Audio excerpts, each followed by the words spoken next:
Game number one, out of the box against Team Cheese. So already the caveat right from the get-go, Team Cheese is actually, their official name is What Does the Photographer Say?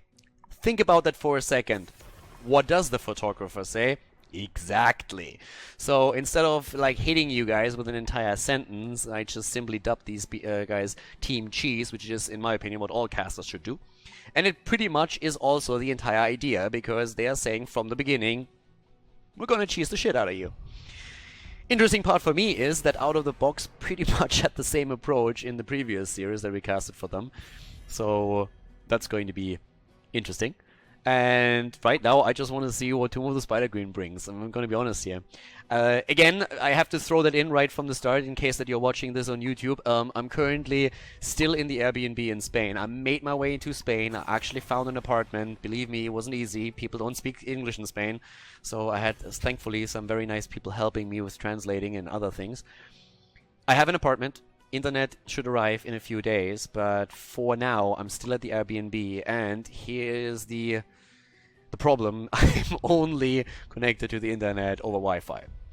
As you can imagine, not the ideal setup for streaming. So if we have an occasional lag or a little spike here, I'm still going to upload the video to YouTube, but just bear with me in those cases, so I apologize in advance for that. So far the internet today has been stable and has been holding, so it's been a big win. But we'll see if that actually continues. As it stands, we are in the Division S qualifier number 3. 2 teams are already qualified. Today we're going to determine, or today and tomorrow, we're going to determine the 3rd team to qualify directly for Division S. And, well, Team Cheese, they are already one of the candidates to not only make it to the grand final, but also take the entire thing. And even if they don't, they already accumulated a lot of points through placing well in the previous 2 qualifiers. So even if they don't get a direct qualification spot, they should be able to make it through the point ranking into the league. As it stands, in terms of bans, Maiev still banned out. That really hasn't changed. And when it comes to aggression, Anubarak, of course, being one of the tanks that everybody's looking for. Same goes for Diablo. Both of them taken away here. We have Sergeant Hammer picked first even. And also, again, Menaldor with Leoric. Really interesting that they're going this hard on those picks as a priority. I didn't quite expect them to really focus on them this heavily.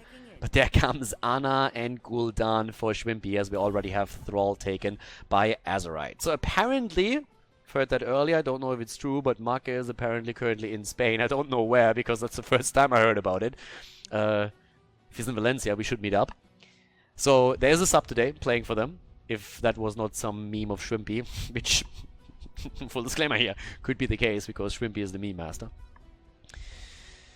But yeah, let's see how that's gonna go for them. And Schwimpy, of course, is running the account, in case that you didn't know. It's one of his Smurf accounts, has been for a long time, for years actually.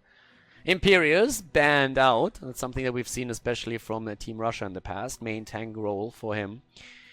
And with Imperius banned out, with Diablo taken away, and a very heavy focus onto just main tanks in general, if another one gets banned out, that really starts to limit their pool for Team Cheese a little bit, since they have the last 2. And yep, there is the ban on Johanna, so a little bit less wave play available now through the front line.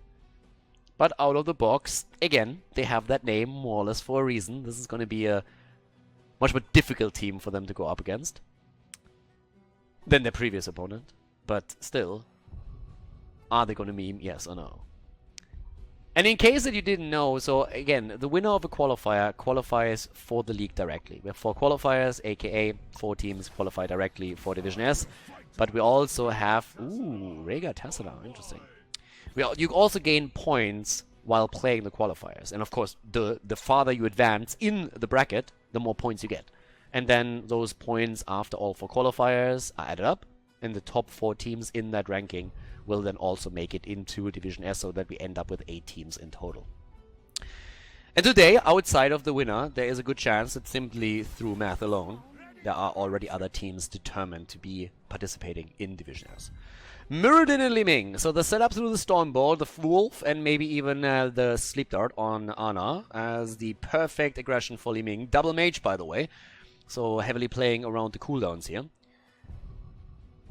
What is the focus for Rhaegar and Tassadar, though? Are they just simply focusing on Sergeant Hammer, or are we going to see another auto attacker? I mean, oftentimes with the double support setup, you see Vala being played. But they also need more melee, and there's no... screw melee.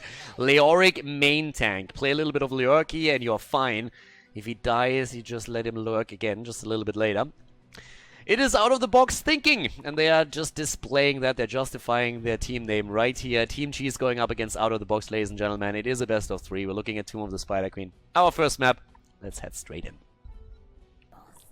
Game number 1, ladies and gentlemen. On the left side of the map here in Tomb of the Spider Queen, we have out of the box in blue with Blade on Junkrat, Menaldor on Leoric. As I said before, Menaldor, the love child of Mena and Khaldor. Kirvan Tassada, Vodka-chan on Rhaegar. We have TRQR on Sergeant Hammer. And on the right side of the map, their opponent, Team Cheese, also known as What Does the Photographer Say? Indeed, what does he say? With Galnagunar on Anna, Shrimpy on Liming, Gia on Gul'dan, Azerite subbing in today for Marker on Thrall, and Backhult is playing Muradin, the Dwarf. Okay, Team Cheese, definitely one of the favorites in this particular qualifier, in qualifier number 3. They're already looking extremely strong in the standings here when it comes to points. But in the first 2 qualifiers, they were not able to qualify directly.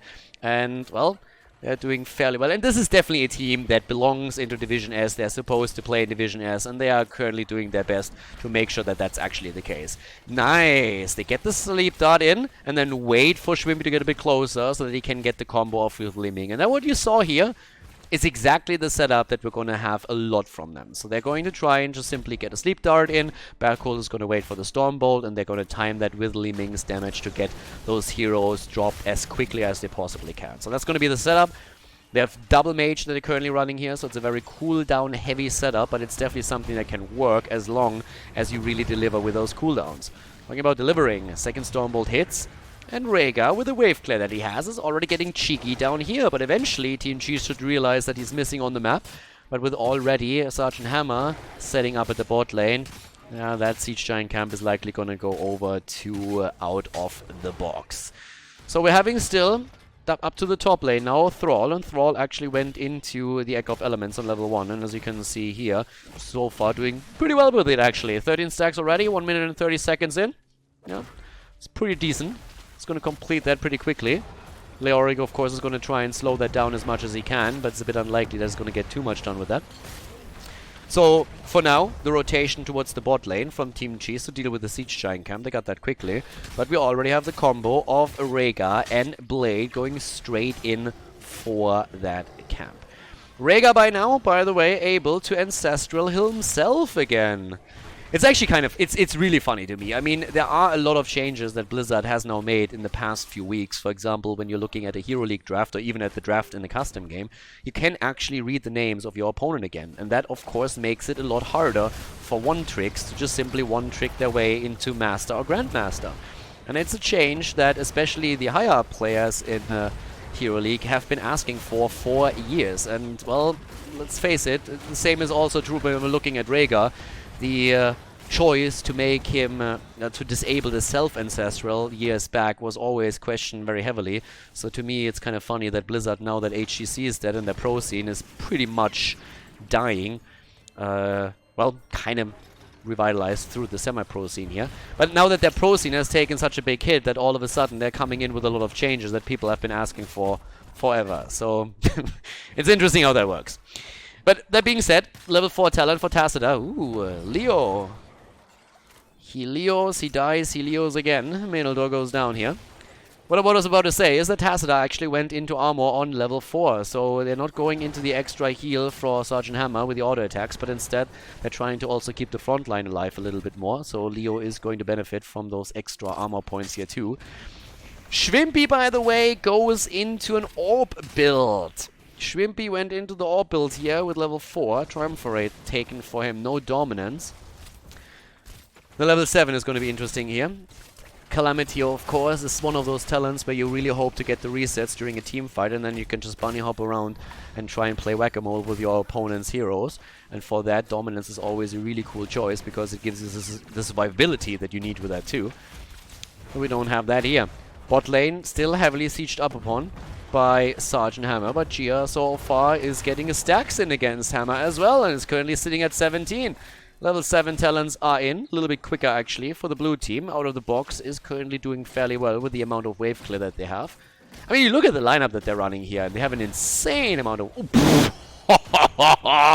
Get wrecked, son! Kirva is getting bodied by those mages. Shrimpy nearly solo killing him, and Shrimpy isn't done with this yet. Nice attempt here, but Kirva is still staying down here. But yeah, so the mages are actually making it really tough for Tacita. I mean, in general, he is a low HP hero. And of course, the dimensional shift is oftentimes helping him out here. Menaldor, by the way, down on Leoric again, and that's the second kill.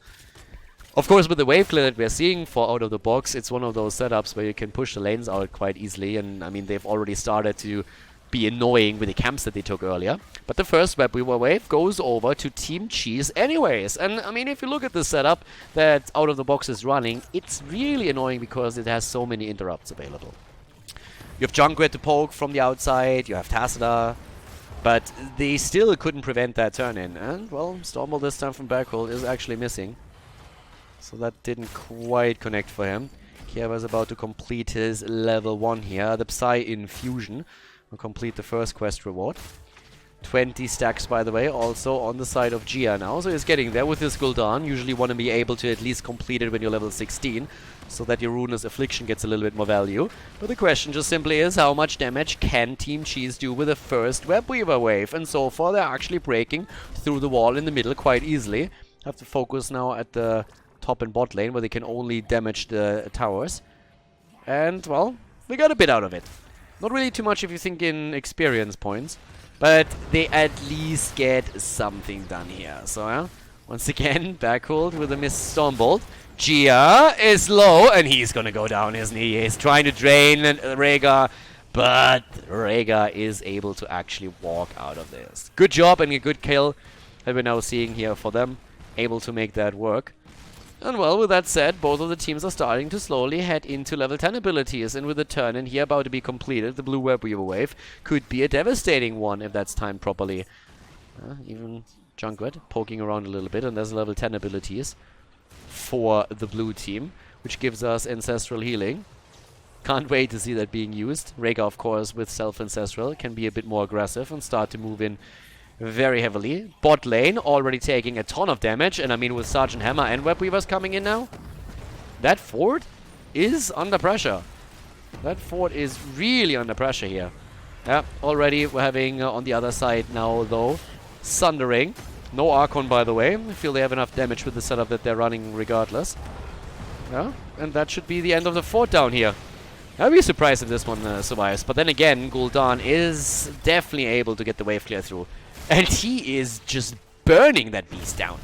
That Web Weaver wave did not really do as much as expected. But I mean, the push isn't over. Kirva is still poking away. Still trying to go for the second quest reward here. Up to the top. Leo has also escorted the Web Weavers in here.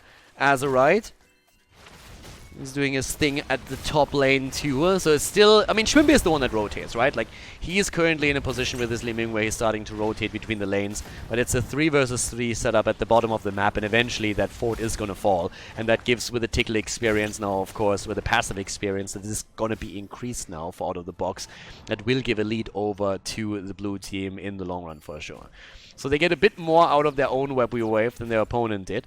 We don't really have anything else set up just yet when it comes to kills. Web Weavers could be dropped for both teams again soon. I mean, so far only the red team has the amount of gems that they need. Keep in mind that Leoric died twice earlier. But Team Cheese hasn't really found an opportunity to get those turn-ins just yet. Backhold with the aggression on the other hand. And Shrimpy! Talking about aggression! He's about to go down as Vodka Chan jumps in deep, and he's not the only one. There comes Leo, and that's the end of Ana. Quick double kill. Out of the box. With a bit of out of the box thinking. And actually, they put everybody into the box. Into the entomb of Leoric. And that's the double kill right there. And so far, as I said before, Team Cheese entered the series as the favorite, but there's currently one team that's running the show, and that is the blue team. Out of the box, has 3 kills against 2 now. They have taken down the bottom fort, and they're starting to pressure now with those Siege Giants, and they have enough gems to get another Web Weaver wave for themselves. The level 13 talent that they currently control doesn't really hurt either. And this is going to be a bit more tricky for Team Cheese than they probably themselves expected this to be. So now, with level 13 talents in their hands, out of the box can try and, well, they should at least get the fort here, let's just put it like that. Top lane is a different question. If they can drop all 3 forts, it would of course be fantastic. It's not only about the extra experience that you get, but it's also hugely important that you deny your opponent a backup plan. Like, there's no fallback option anymore when you're trying to just simply tap at a fountain or simply retreat from a fight.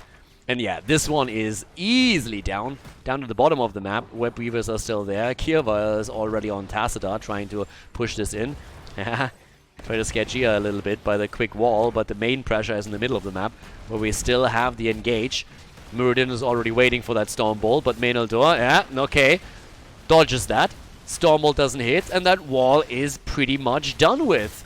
So with the wall down, an entire level lead, and they're trying to get for a kill here even. They can't get that, but they're doing the work.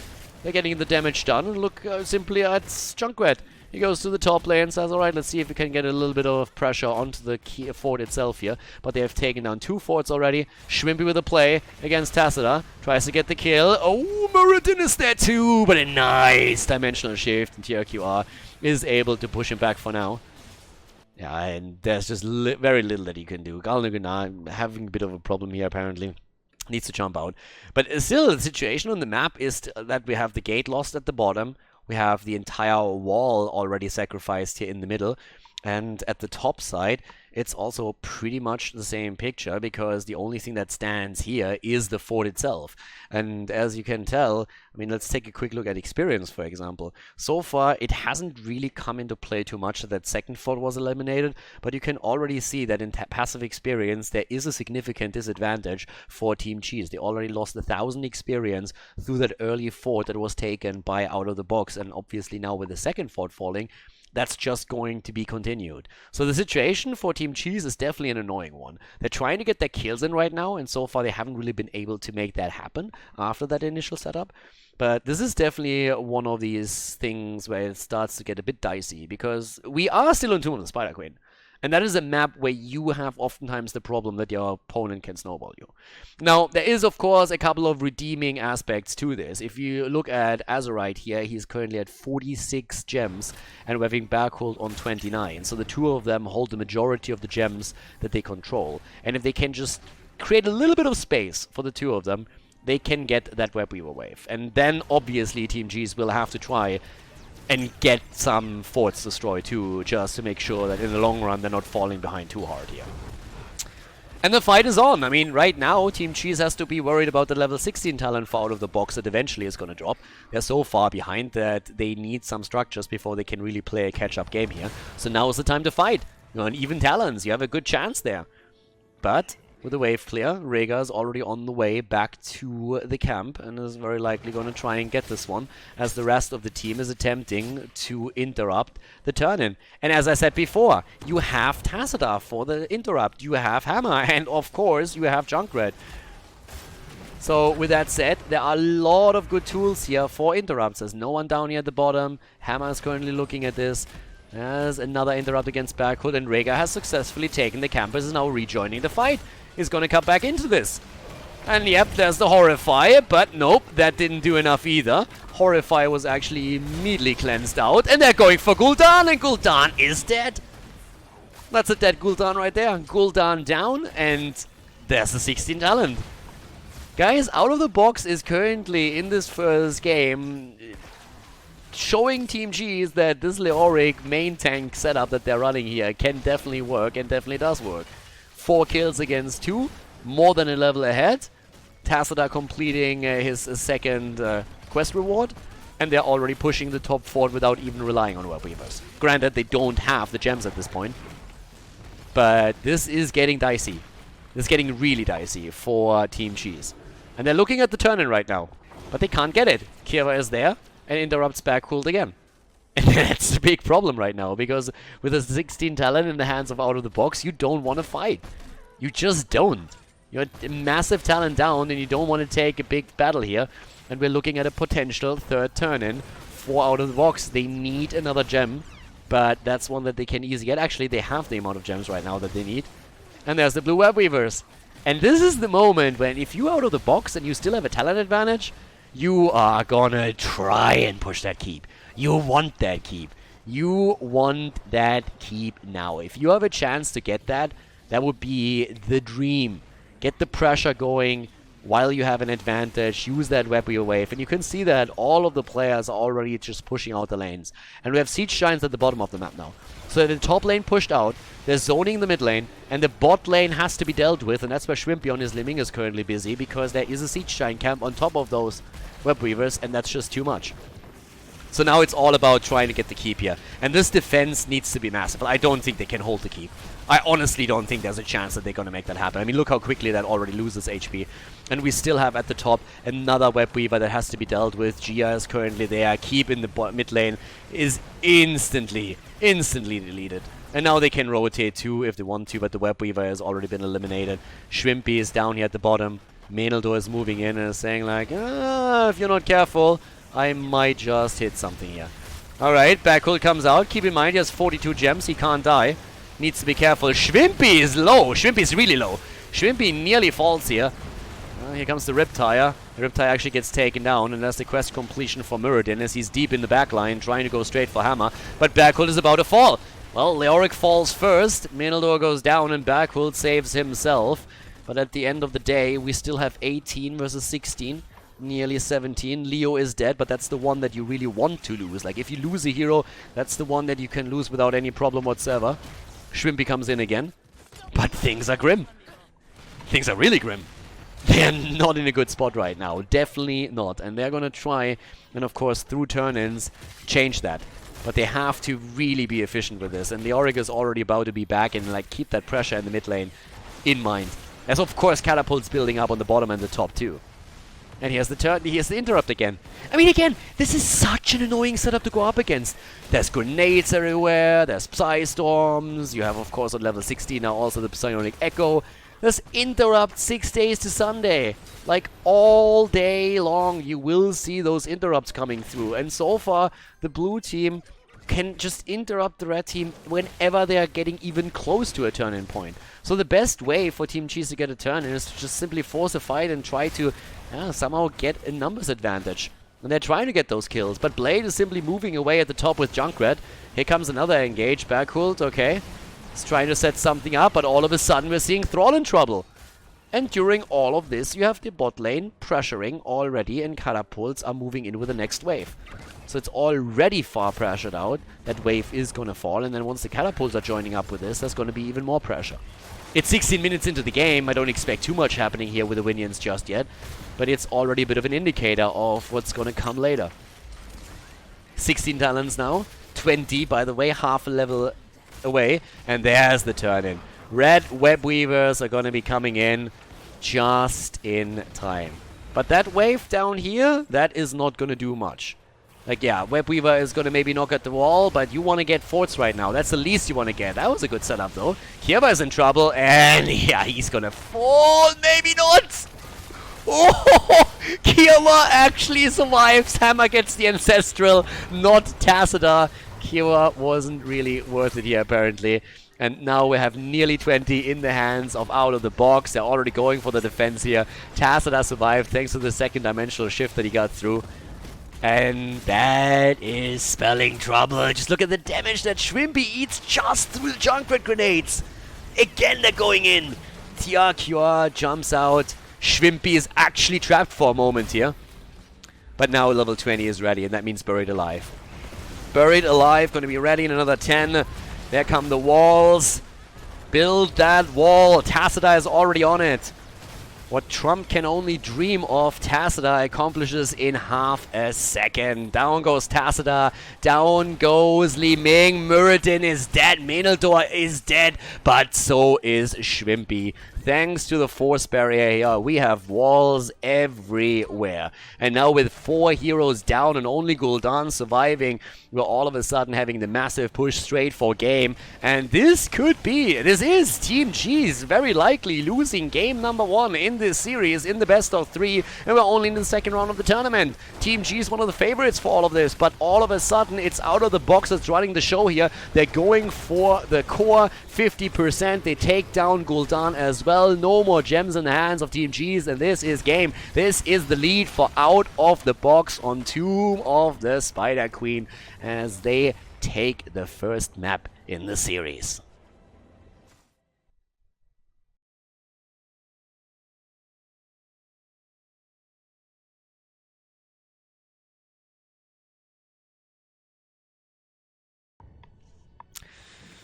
Team Cheese is down a map. I didn't expect it. I mean, don't get me wrong. Out of the box has a lot of players right there. When you look at the names, Kieva has played HGC, Blade, then Menaldor. Obviously, you should have come across that name too if you watched some of the Heroes launch games. If you looked at Open Division, TRQR. So it's not like these guys are bad by any means. I mean, obviously they're not. But I really expected Team Cheese to come out swinging in that series. Then again, they play with the sub today, but still, that was an impressive performance by Out of the Box in game number 1. Now we're on Infernal Shrines, or we're heading into Infernal Shrines. And we're gonna find out if Team Cheese today is actually getting eliminated in the first series that they play, which would be crazy, to say the least. So, Team Cheese with the ban on Maiev. Again, we have also Hammer banned out. That's a lesson that the previous opponent of Out of the Box learned as well after game number 1, but yeah, didn't really help them. Maybe it helps the Cheese Boys. Out of the Box here though, what's gonna be the ban for them? Infernal Shrines, bit of a bigger map. I mean, there's a few different rules here. Still Diablo being banned out. I want to see if Rhaegar is being played again. I mean, Rhaegar kinda... Okay, Team Cheese with the insta-pick for Schwimpy on Zamuro. Now, keep in mind that Out of the Box played some more in the previous series. And Team Cheese has actually, they had a free win in the first round. So they had the time to watch that series. So they ban Hammer and they pick Samuro. So it's, from their perspective, actually pretty cool as a strategy. But yeah, this is a pretty sweet setup here. And Abathar immediately again together with Leoric. And I want to see Monty again. Monty the Monstrosity. And they go for that Leo setup again. They really like that Leo main tank with a double support, with an Abathar plus support X, have the wave clear, you can sacrifice Leoric in those fights, play around the damage from the backline. It's a really, really annoying setup that they're playing here, because it just feels like you can't get anything done. But you can look at the drafting right now, and you can tell that Team Cheese is actually looking at this saying like, okay, let's pick their composition apart a little bit. Let's deny them Hammer first of all, take Samuro, they played that before, they're going into the same setup again that they played in the previous game and in the previous series, so let's take Junkrat for ourselves. One of the advantages with Junkrat in this setup is that you are very mobile and you can not only rotate between lanes, but you can also move out of harm's way when the gank is coming your way. And you have, of course, that poke potential too. So there's a lot of that happening right now, where through the draft, Team Cheese is trying to interrupt that entire pattern that Out of the Box has built up for this quite a lot. But now Zeratul gets banned here on Infernal Shrine, so you can't target Abathar, for example. I mean, Tirana can, of course, always scout him out. And there's the ban on Tracer. Tracer with Abathar is always a bit of an annoying situation, so don't want to run into that. That said, here comes the double pick. What is Out of the Box going to do now? Now, we still need them with a bit of AoE clear. And what I actually wanted to talk about this earlier, and I think I got distracted.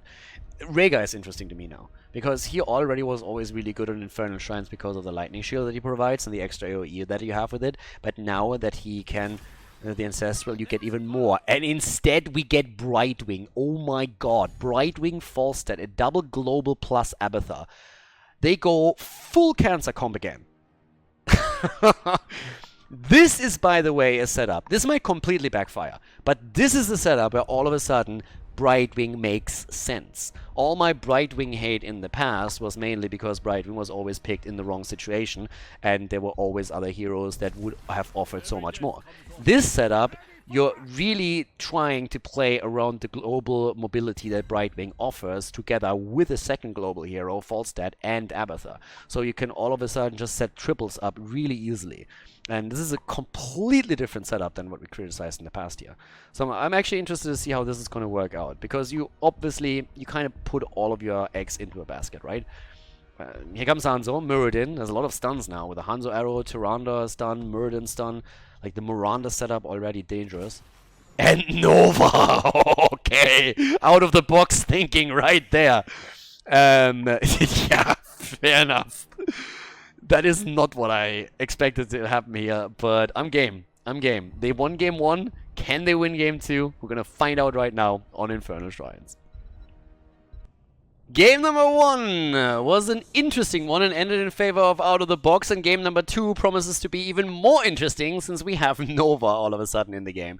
Blade on the left in blue on Falstad for Out of the Box, and well, they're not only thinking, that is a really big box that they are thinking about here. Minaldor on Leoric, Tyrkua on Abathur, we have Kira on Nova, and Vodka-chan on Brightwing. Over to the right side of the map, you see Team Cheese with Galnagunar on Tyrande, Shrimpy on Samuro. We have Bakul on Muradin, Azurite on Hanzo, and Gia on Junkrat. Let's go, boys, and let's see how Nova is going to... Let's see what impact Nova is going to have on this game. She's the X factor. I mean, we already, like, at the beginning of the draft, we see that Falstad coming through, we see the Brightwing, we see the Abathur, and immediately, of course, it's like, okay, globals. Name of the game, right there. And then you have the Nova as the last pick coming in, and that is the interesting part. Long shot for the pinning shot being taken here. Trying to get the basic attacks in, obviously, with the level 1 here, the precision sniper. Oh, sorry, the baseline quest that you can repeat here. Try and get the snipe damage in. But long shot on level 4. Nice attempt here. Shrimpy is able to move away, gets a couple of stacks in for his level 1 talent, and is able to get most, if not all, of the experience here up at the top. Now, when it comes to the experience battle, we should see Out of the Box actually walk away with a bit of a lead here eventually, just simply because they're running so many heroes that have global mobility and can benefit here. The level 10 ability for Abathur, that's still a bit of a question, of course. We've been talking about the possibility of seeing the monstrosity again. Monty back in game, trying to get a bit of extra wave clear. Yeah, immediately the spray here. Pew pew pew. Shrimpy dodging the shot. And of course, with the snipe missing, that also means that the stacks are getting reset here for Nova on the baseline. But Shrimpy is going to be tough to handle in the late game. I mean, that's always the big danger when you're going up against a Samuro player, that after level 10, 16, 20, he's going to just start to run the map. And that's where the globals can help you. Oh, Brightwing! Only that Brightwing is a good Brightwing. Brightwing dead immediately, and that means there's no one down here to deal with that pressure, and there's a lot of pressure coming in the way of Out of the Box. They're trying to respond in kind of the top lane, and they've already taken down pretty much all of this here, but they're losing the wall at the bottom as well, especially since there's a Khaldor camp that has been taken before. So that does very, very solid damage here for now as well. And with that said, they're not stopping there. Both of the teams are immediately going for the fort, and I mean, as long as both of them are able to take that down, it's just going to it's going to speed up the game a little bit, simply because there's going to be a catapult pressure a lot earlier, and there's going to be more experience earlier in the hands of both of the teams. So this is just both of them accepting that that's going to happen, with the small difference that the red team is a lot slower at the bottom of the map, and that's mainly because of Abathur and how much he can contribute to closing this. They're going for Brightwing again. Brightwing gets a bit of help from Abathur here, also makes sure that Gia is not able to boop Brightwing back through the grenade, so we're all Gucci. We're all Gucci for now. Nova, in the meantime, player kill number 1, of course, currently with a rapid projection here, so we're going to see that for the holo decoy. Nice! Really cool setup here. Nice attack against Nova. Didn't really quite do as much as they were hoping for just yet. They couldn't get the kill, but still making Kirva's life a little bit more annoying. Kirva still top damage dealer in the game, of course. Yeah, that's a good Nova right there. Blade also eating a lot of damage as we're having the first objective already about to be taken by Minaldor. And as you can tell, we're having Team Cheese. They're just sitting there. They don't give a shit about the objective. They're just sitting there and saying like, yeah, well, you take that. That's fine. That's the early game. Ooh. Yeah, you're dead. Abatha is down. The slug is dead. Got wrecked by Shrimpy here. Top lane now. Leo is nearly done with the objective, but Muradin is now moving in and forces that. It's an Arcane Punisher, but it's only the early one. 4 minutes in, you really can't get too much out of this one. And with the wave clear that we're seeing on the side of Team Cheese, especially through Junkrat, they feel pretty safe that they can deal with that if they have to. But of course, there's no top lane fort anymore. So the Punisher is going to move straight towards the keep. Down here in the middle, on the other hand, there's a lot of pressure coming from Team Cheese. A little bit cheesy today. Take the walls down, deny vision. And we already have Shrimpy doing his thing on Samuro. Level 7 talents are already on both sides, and that means that we're having also Abatha going for Mule. He's the last hero in the game that still has Mule. We're also seeing, by the way, a Lightning Rod build for Falstad after Wingman, so more global pressure here through the potential to steal something away. Ooh, Hanzo going down here. Alright. Good damage coming in from Kierva after Brightwing goes in for the Polymorph. 1 kill against 2 right now. And when we're talking about Nova, we have now the perfect shot on level 7. All about the cooldown reduction. The added mana refund is, of course, quite nice too. But at the end of the day, it's really about the cooldown. Talking about Wingman, by the way, Blade already stealing this camp right here. And leaving Backhold for the D-push. Like, if you've played ever a Hero League game in your life, you know that keeping Muradin for the wave clear is a pretty dumb idea. And that's why Hanzo rotated over after he revived at the Nexus. Down here, Menaldor still eating a bit of damage. When it comes to builds, we also have now on 7 Phantom Pain, as you normally see. Khaldor resistance, by the way. No stuns available on the opponent's side. Okay, Brightwing comes in, helps out Nova as she eats the damage. And talking damage, let's take a quick look here. 8,300 damage already. And with that, Nova goes down. Zzzt. Nova eliminated, and that's of course the problem. Girl just doesn't have any escape tools. So when you are in a position where your opponent jumps on you and hits a stun, you're pretty much screwed. If nobody else is around to help you out, that is that. As Zeratul, at least, if you're on the map and you get discovered, you have a blink available. As Nova, you just don't have that. So you need to be super careful with your movements, especially when your opponent is running a stun combo. I mean, we are looking at a Muradin Tyrande, right? This is like the OG stun composition that we normally have. So it is pretty brutal if, as a Nova player, you get all of a sudden jumped by that and found out. So yeah, you are in trouble. Precision Strike, the option here. Makes a lot of sense, with Leoric, of course, going into the Entomb. Gets a lot of damage out right there. And no Monty. I'm a sad panda right now with the Ultimate Evolution. I don't mind that, but... Ooh, there's the hit, and Leoric is down. The Precision Strike not enough, but they get the kill against Falstad, and now Nova is on the run. Abatha, by the way, is slugging away too. And, yeah, Stormbolt hits him, and that is nearly a full team wipe. The only survivor, for a change, is Brightwing, and that's only because she's topside, having to deal with Shrimpy here. And all of a sudden, Team Cheese is just saying, boys, game number 1 might not have been ours, but game number 2, we're not going to lose in the first round of the tournament here. Leo is dead again? Wait, what? How did that happen? I die, I Leo again. That's apparently what Menaldor is doing here. Like, he was still in ghost form when he moved away, and I was just like, there's no chance that he is dying. But yep, Leo just randomly dies once more.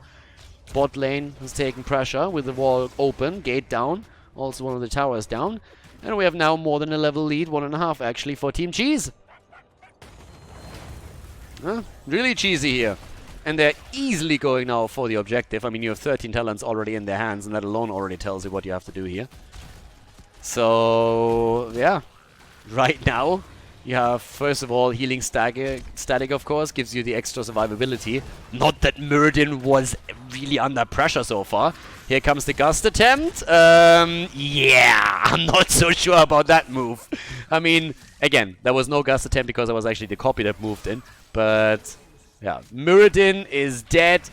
I'm sorry, guys. There's like a lot happening all over the place. First of all, the copy going down, then they're trying to get the kill in the mid lane. In the meantime, we're having Muradin dropped at the top, and the objective still fought over. But now with 39 points on the count, they can... sorry, 39. They can still wait and deliver the last one with Gia just from the outside. Wait a little bit longer to make Muradin come back into the game here and happen around that. But yeah, the Falstad fly in here. Like, I don't know when he used the copy, but yeah, he tried to get some extra value out of that. Didn't have him too much. Ooh, Schwimpy. That was actually him getting out of harm's way with the Shikuchi alone. Like, that was important, just to get that extra distance. Immortal taken as Muradin is back on the way. 13 talents now, with a huge advantage, of course. Still half a level away, 4 out of the box. And that push is going to be rough. I mean, right now you're waiting for Leoric to get something done here, and then maybe the precision strike of Nova following it up. Brightwing with the heal. But there is still the global to consider. You have a lot of global pressure. 4 out of the box. That's definitely true. And they bait the Punisher in. Brightwing is top lane. Can jump down, but they want to go for the first keep. There's the Gust as well, creating a little bit more space. But there's another jump from the Punisher, starting to move in. And the pressure against the keep should just be enough. The Catapult is already homing in here. Yep, there comes the precision strike. Oh, Hanzo is low, but they're going to get this one, yeah. They're going to get the keep. Keep is down. Top lane needs to be defended. Someone has to take care of that eventually because the Shaman camp is still moving in there. Menaldor still has the option to go straight into the Entomb, and he gets it against Backhold. Has some damage out. Arrow comes in. Turnaround attempt. Muradin is dead, but they're trying to get something in exchange. Don't get that done yet. But they also have still the problem that the top lane is getting pressured, and Abathur is helping out with that. 8 against 3, and you don't want to trade a keep for a keep here in that situation. That's definitely not what you want. Not at all. You worked hard for that keep. You just don't want to give something up topside now. Looking at the damage, by the way, first of all, Nova here with the snipe build continuing with the psionic efficiency now. So getting the additional... First of all, you stack much quicker, and second of all, the additional range is always a nice touch, especially with the lack of defensive tools, as we talked about earlier. Nova currently sitting at 23,000 damage, even out-damaging Hanzo here. Camp at the top lane has done some damage towards the keep, but wasn't able to take it down. 15.5 now for Team Cheese, meaning half level until 16 talents. Ah, and 16. That's where a lot of the fun begins. Of course, also about the 20 here. Azurite, again, on his Hanzo, is playing this careful. And the problem really is that once you lose control of the map... I mean, just look at this. The fly-in, the immediate move for the camp itself. Backhold wants to make sure that they're getting something out of this, and this was not really timed as they hoped for. Yeah, they're trying to go forward with the wingman for the camp, but this time they can't steal it away. Fawcett was visible as he was flying in. And then there is just no way to really go for it. Muradin already jumped right in there. The 16 talent is so close that you don't want to take the fight. So it was a little bit too telegraphed what they were trying to do here. But Fawcett is still irking around. Nova, on the other hand, in trouble, goes down. And Backhold is hoping to get a bit more. Fawcett, with the help of Abathur, is now finally trying to take that camp. And he is going to get it. Puts more pressure onto the top lane. But Brightwing has fallen in the meantime. In the mid lane, Menaldor himself is already down to half HP. And now they can depush the camp, can make that rotation, can move to the top, see if they can maybe even get a little bit more and pick up that kill against Falstad. But we already had him move away from this. Now Abathur also with the Bombard Strain on level 13. And that was in the old school days really like the talent that you try to use when you wanted to siege up against structures. And that is actually one of the things that we could see here a lot. Again, you have Falstad, you have now the Locusts, the Bombard Strain, and you have Brightwing. You can really just try and fly in, get a copy on Falstad, for example, and snipe a keep down. And that's the big issue that you have if you're Team Cheese, that you always know that your opponent can cross that map within seconds. Precision Strike used to simply take the minion wave down so that the fort attacks the heroes directly. The Shrine is activating, but we have 16 talents now on both sides. And with that, we're having for Falstad the Afterburner. Helps you to get away even more. Locust Brute now too. And we're going to see him just go straight in deep for this one. Good AoE damage now on this one as well. Talking about AoE damage, Schwimpy nearly getting wrecked by that setup. But of course that was not only the Entomb being used, but also Nova really committing heavily. There's no contestation up at the top point. I mean, you look at this and Team Cheese is just, they have full reign over the Shrine. No one is trying to do anything about that. But they have to still hold their structures. And this is really the important part. Because out of the box is again playing a rotation game. They're rotating around their opponent. Out of the box is not running a setup where they're saying like, hey, we really love the team fight. They're running a setup where they're saying we're jumping from one end of the map to another end, and we are just going to absolutely demolish you guys whenever we can. We're going to take your structures down. We're going to use those globals that we have to just always appear on the other side of the map and take the keeps. And I mean, just look at this. There's immediately the copy on Abathur that he can use whenever he wants to. There's a double bird, and they're just sniping keeps. The arrow comes in and hits 3, but if the keep falls, who cares? They need to get the keep on the other hand, and they're doing well so far. The keep is going to fall, and everybody else on the side of Team Cheese is already moving in. The mana mule comes down too, but the keep is down, and even if you get a kill, Abathur is dead. I mean, he went in deep for this one. But the question is that really worth the trade? They go for Brightwing, they take down Nova, and they get the kills. But how many do they actually get? Shrimpy goes down, but so does Brightwing. Brightwing dead, Nova dead, Abathur down, Shrimpy eliminated. But up towards the top, that Punisher is getting a keep as well. And keep in mind, this is the second keep that falls on the side of the blue team. So, yeah, with Leoric and Falstad both dying, the entire team is down, and now the map is open. And you have another 17 seconds until Abathur is back, and Abathur alone is not going to hold this. So if the game continues and you save a few of those heroes, you're maybe able to fly to the top lane, get another keep down, but as it happens, the full team wipe is in, and that is game, as we are seeing Team Cheese going straight for the victory and tie their series. Out of the box, they go down on Infernal Shrines, and Team Cheese forces game number 3 at the Division S qualifier.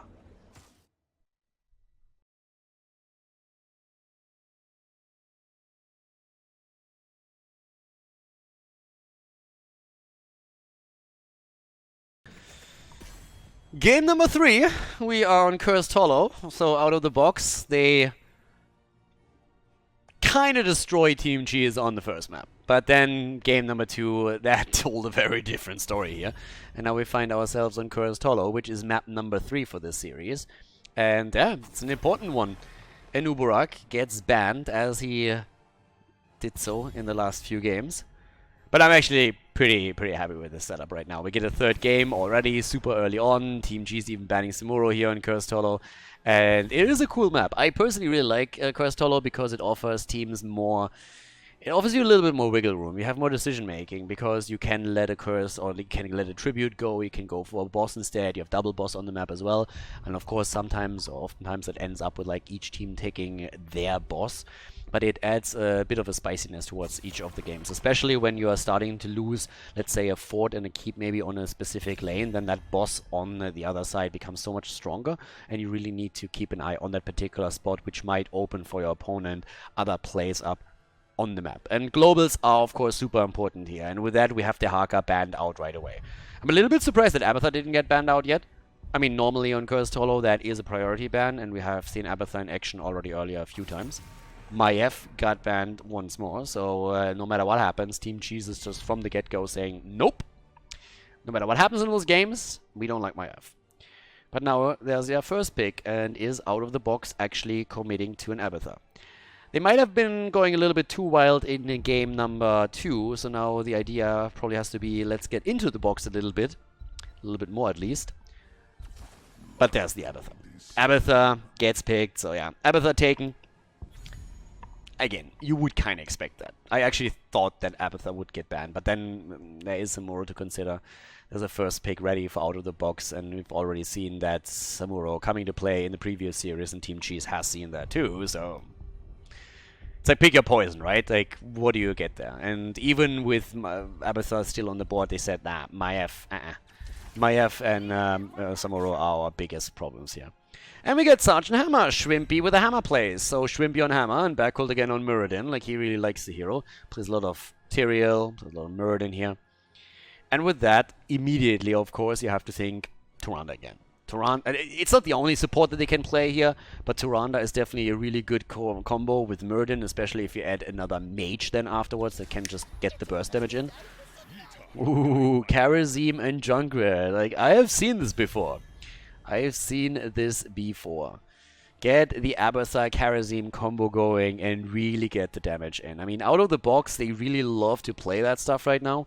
And especially when it comes to them running mobile and global combos that can snipe structures, they have been doing well. So they go more for a macro approach than anything else.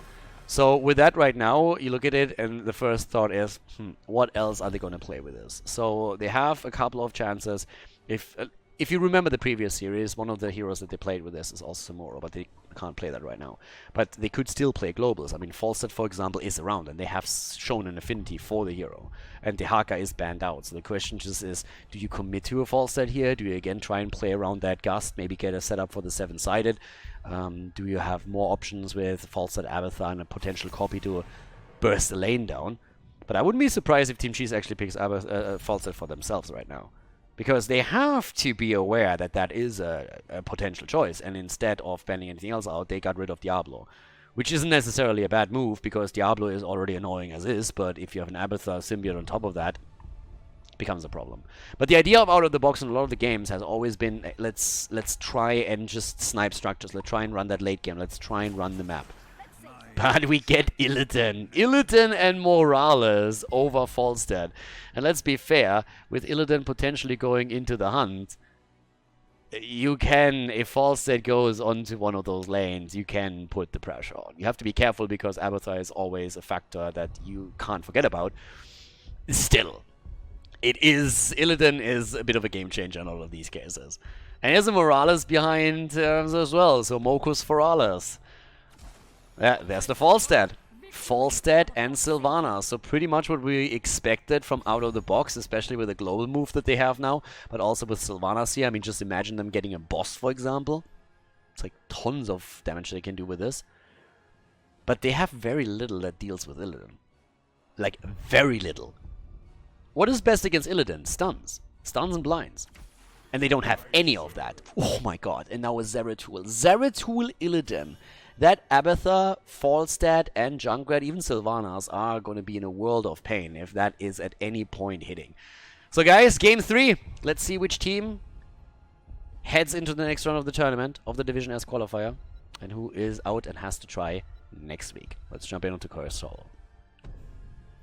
Game number 3. The deciding map is Cursed Hollow, and on the left side, the team that hates tanks.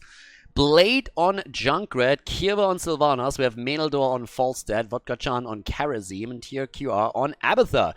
Previous games, they at least went for a bit of a pseudo-tank with Leoric in that role, but here in the third game, they finally got rid of that and said, like, you know what, we don't like tanks at all, let's play without one. On the right side, Team Cheese with Galnagunar on Morales. We have Shrimpy on Illidan, Backhold on Muradin, Azerite on Zeratul, and Gia on Hammer. And as so often, there is not really any kind of stun on the side of the blue team, which means that Illidan is going to have a pretty easy time in a lot of these late game fights because it's difficult to deal with him. So there are of course a couple of tools that can be used still, but I'm pretty sure that if Shrimpy gets into that late game, he's going to have a fun time here. Alrighty, they're putting the pressure onto Menaldor himself, who went, as you can see, into the wingman on level 1. Ham at the bot lane together with Morales. Is going to try and get the structures down.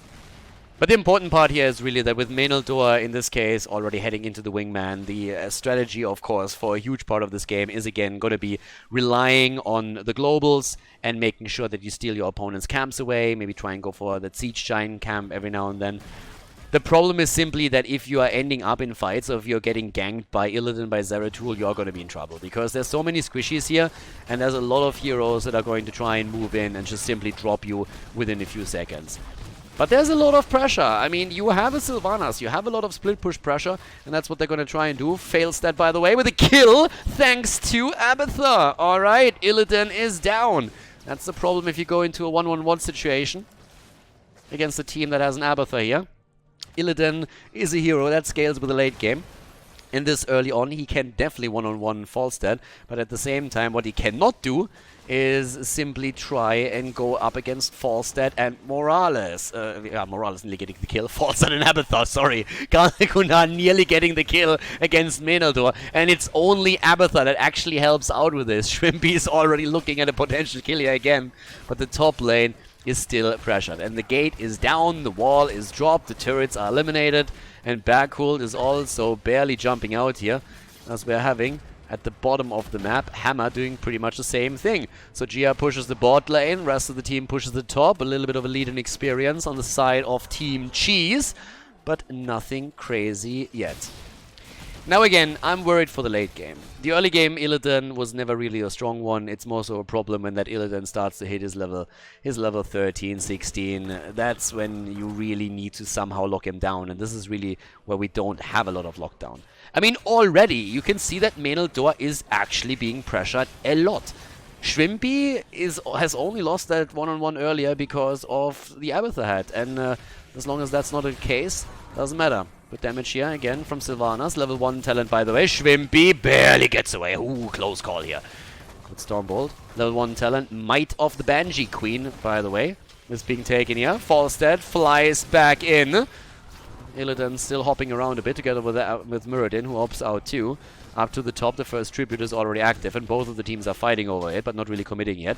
The fort at the bottom of the map is down. Gia is basically just pushing the bottom of the map. I'm doing things, and he does.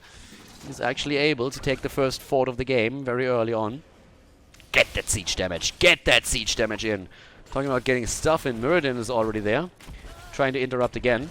And they're buying quite a bit of time. Down here on the other hand, Gia has to move away as we have a bit of a Sylvanas attempt for a gank with Abathur.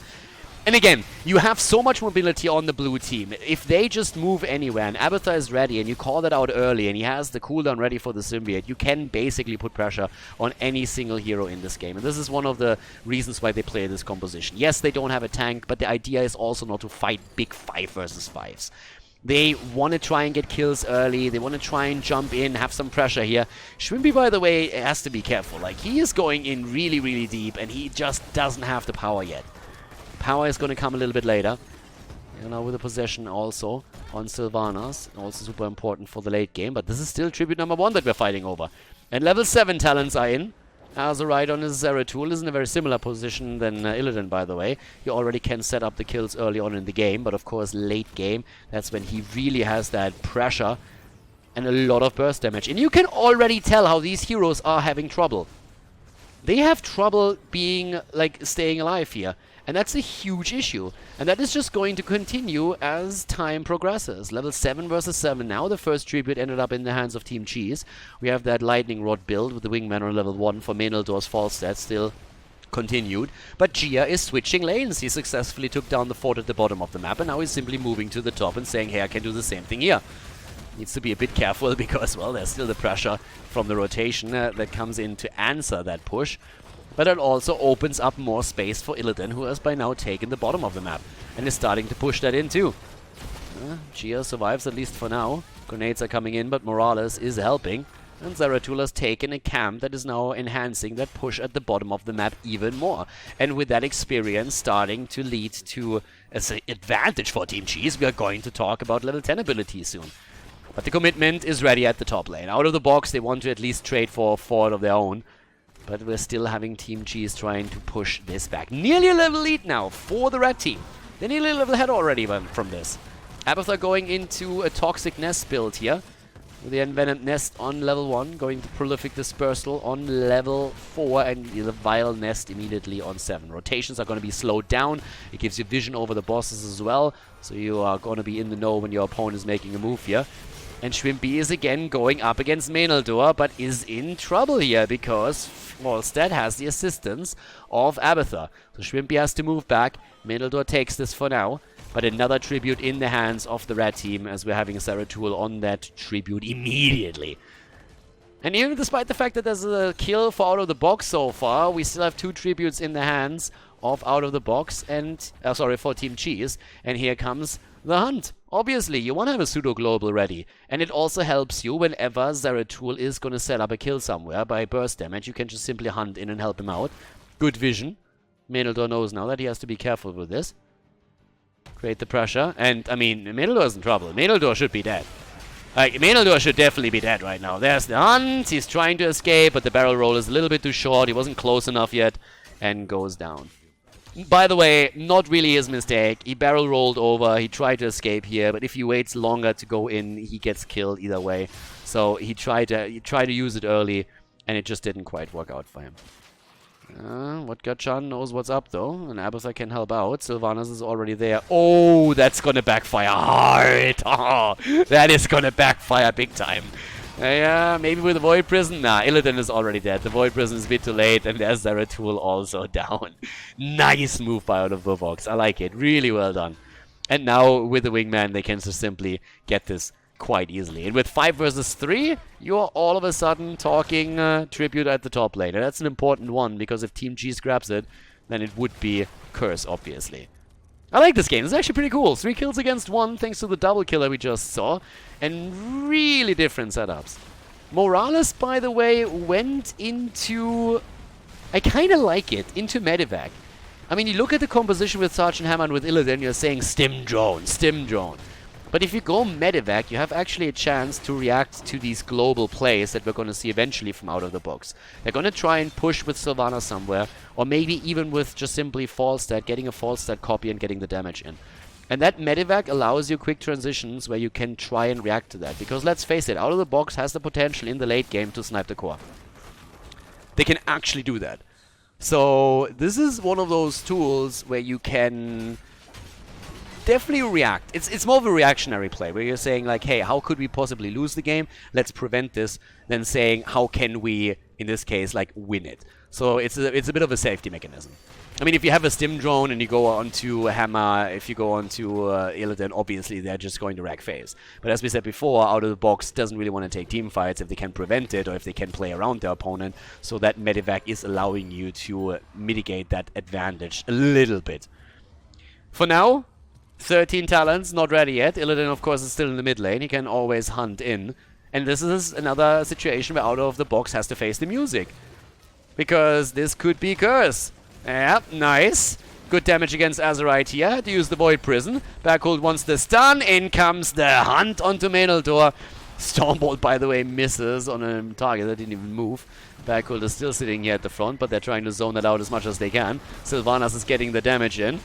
And that's going to be a tribute for them. Ooh, the damage against Gia. Yeah, tribute is taken. Tribute is already taken. Okay, thank God. For a second, I thought it was the real Sylvanas. I was just like, what the hell? Did he just misclick in suicide? But yeah, it was the Abathar copy. Oh my God, okay. That was yeah, scary for a moment. So now we're having 21,000 damage for Sylvanas. I mean, Sylvanas is really getting the work done. She is really getting damage onto the board. I mean, oh boy. 11k for Zeratul. 10 for Sergeant Hammer. And we have a fort versus fort now. And now with 13 talents on both sides, you know what we have to? Tribute up at the top. Curse tribute, by the way. Alright, this is where... this is an important one. This is an insanely important tribute right now. Because now we're talking potentially Snowball. Windrunner on level 13. With that we also have the Thunder Strike, so a bit more damage to him. And most importantly, Soma Transference. Illidan already going up. Oh, Menaldor needs to be very careful. He's definitely one of the priority targets because of the low hit point pool. So if he gets sniped early on, that would be an issue. Illidan is still sitting in the middle here, but they're starting to make the play up at the top now. And with that setup as it stands, I mean, there's the immediate attempt to go straight for the target for Kieva, but the Mighty Gust save. Blade is low though, and he goes down. And now the copy on Abathar could also be burned down as well. The Void Prison not quite as successful as they were hoping for, but they got the kill, and that was the most important part anyways. TRQR is going to lose the copy in just a bit. It's going to be another important one, probably going to get like one interrupt here. Yeah, but that's the end of that. And that's going to be a quick curse. And the question just simply remains, how much can you get with that curse? They get the curse, can burn this down pretty easily, defend the top. But now they need to also make sure that they're getting some damage done with this. And already that means you want to have forts, you want to have structures, you want to get something done here. You all want to get a macro advantage over your opponent. Bot lane, on the other hand, is getting pushed here. Vodka-chan is pushing it out. Kieva is moving back again. But the fort is already eliminated. Here comes Team Cheese. They're trying to get some damage in. Illidan is still topside. He's getting all the minion experience, and that's important. They're only losing the minion experience at the bot lane, but up here at the top, they want another structure. And the rest of the team is pushing mid lane. 4-man push, going through the wall here. Adds another Stormbolt, also on the side of Muradin, who's by now sitting on 15 stacks. 16, of course, going to be hugely important here. Not only for Zeratul with the Void Slash.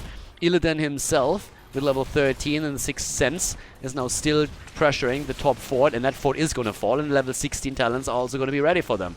They're trying to go for Khaldor again. 2 kills against 3. But this game is really... It is so close to, at any point, just simply flip.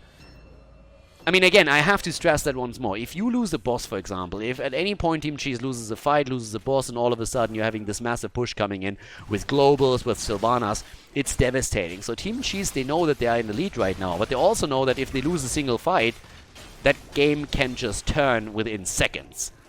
And there is so much global pressure that we have now for out of the box that you have to be aware of that.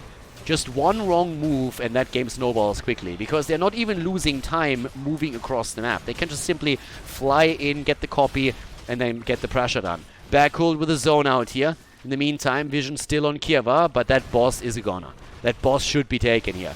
Falstad has to be considered. A bit late on that one.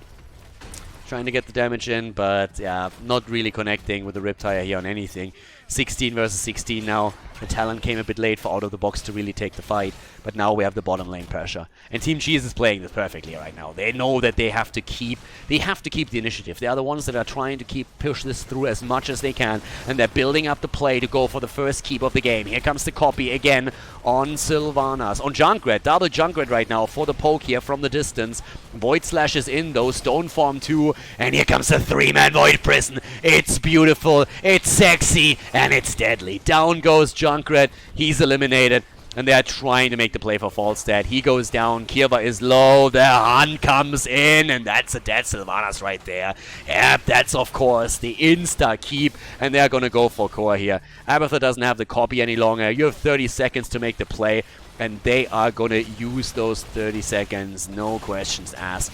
In they go, and after losing the initial map, Team Cheese with a turnaround, the 2 wins in a row, they take down out of the box and advance to the next round of the Division S qualifier number 3. GG, and well played.